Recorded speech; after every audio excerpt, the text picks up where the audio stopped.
Þá er það mál númer 4 og til máls tekur bæjarfulltrúi Andri Teitsson.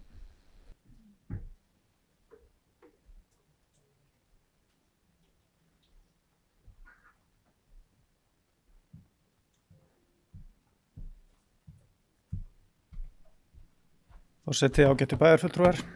Það kom smá hik á okkur því að númeraröðin hafði raskast á dagskránni, en þetta er liður 3 í fundargerð skipulagsráðs dagsettur 28. maí 2025, erindi dagsett 12. maí síðastliðin þar sem Rósa María Stefánsdóttir, eigandi lands að Hesjuvöllum, óskar eftir að land og notkun verði breytt í frístundabyggð að undanskildu því svæði sem í gildandi aðalskipulagi er skilgreint sem íbúðarsvæði fyrir eina íbúðarhúsalóð. Skipulagsráð tekur jákvætt í erindið og leggur til að bæjarstjórn samþykki að gera ráð fyrir breytingu á landnotkun svæðisins í þeirri breytingu á aðalskipulagi sem fjallað í máli númer 1 og var rætt hérna undan. Og bara rétt til fróðleiks að þarna er gert ráð fyrir allt að 20 sumarhúsalóðum.